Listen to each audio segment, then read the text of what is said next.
My name is Cole Purdy, and today I'll be teaching you about 3 of the 7 Leave No Trace principles.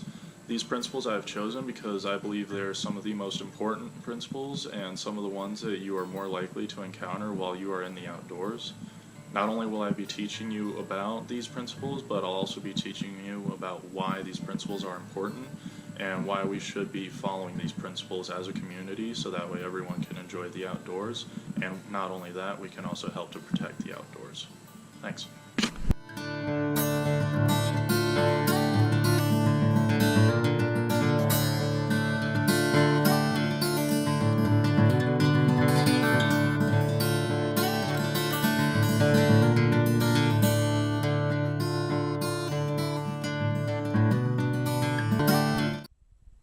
One of the first principles we're going to talk about is plan ahead and prepare. This is one of the most crucial principles to be discussing because it can help you prepare for the worst circumstances and also help you to be able to get out of the worst circumstances if necessary.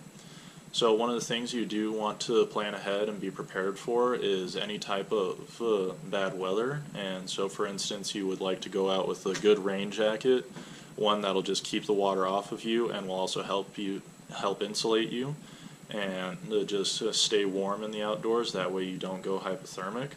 And another good way to be warm is to have a good pair of gloves, a beanie, and if necessary you can also bring a thermal blanket with you, which will help insulate you and keep you warm. And it's also nice because it's very lightweight and it's easy to pack away. And one other thing that is good to always bring out is a first aid kit. It's one of those things where you hope you never have to use it, but if you do, it's always good to have it handy and be ready for anything.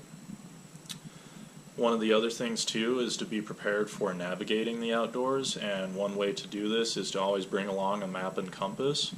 However, nowadays one of the nice things is that with all the apps that are out there, we can actually bring these maps up on our phone, and right there I have a USGS topo map which is the exact same as what's on the table.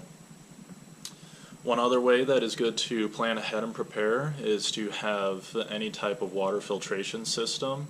You never know when you might run out of water, or you maybe just don't pack enough water, and it's always good to have a system to be able to get water if necessary. You can either use it through filtration straws, or you can also use iodine capsules. Either one will work well, it's just a matter of preference really. And you can also, I always like to bring along rope. Never know what you'll need it for, but it's always a good handy thing to bring along. And we also like to go out with a road ID, which is a basic ID information system where if for whatever reason you're unconscious or something happens to you, someone can have immediate information about who you are, who your emergency contacts are, and it makes it a lot safer for when you are in the outdoors if you ever do get lost or injured, and it's just a good preparation system. And that is plan ahead and prepare.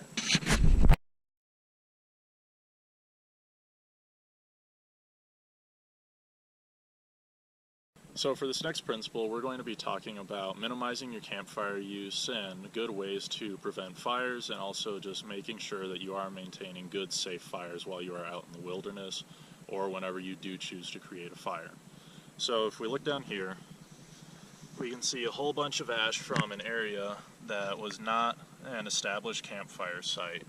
And one of the reasons that we want to try and avoid this is because, one, it's an unsafe fire, it is uncontrolled, and we do not know what could happen if there were potentially a sudden wind gust or anything of that sort where it could lead to damaging the area. And we also want to make sure that we are attempting to minimize our campfires and actually be able to burn down all of the ash to where it's just little microbes, because one of the ways that we also try to maintain good areas is by doing that. And when we have it down to those tiny microbes, we can then bury it in the soil, and it's able to break down a lot more easily than these big chunks that we might have here. So what we can do for this is we can actually stick to using proper fire rings that are in established areas. The U.S. Forest Service has a lot of these and should only be used at the established campsites that they have set up. One, because it helps with the maintenance of the area, and two, because in general it's helping to protect our areas, and we want to ensure that not only we are using them at present, but also that we can be able to use these areas for future use.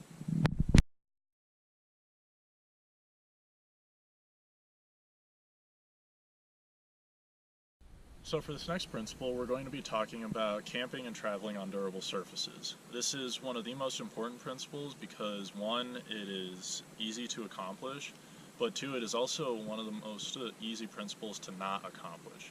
And what I mean by that is that it is easy for us to damage the landscape when we are not traveling or camping on good surfaces. And what I mean by that is that we want to avoid areas that will have very fine grains within the soil. And the reason for that is because they are easily broken down, and we can also begin to see lots of erosion within those areas, which can then damage the overall landscape. And not only the landscape itself, but we'll also see that begin to affect the plant life in the region, and also leading to other causes and effects within the region. So when we're looking at camping specifically, we want to make sure that we are camping on durable surfaces. And one of the things that we do acknowledge is that of the duff layer. And the duff layer is important because it is a separation layer within ecosystems that helps to mitigate the water that is coming through the area, and it's also helping to prevent further damage to the region.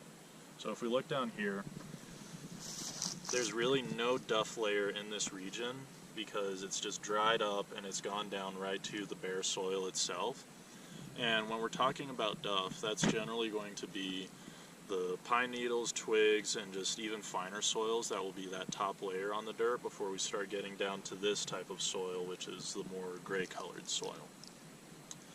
So one way that we can avoid damaging the area is by actually walking or hiking or biking on established trails, and two, by also camping on established areas and not creating our own areas just because the campsites are full. And we want to ensure that everyone can be able to enjoy these areas not only now, but also for the future.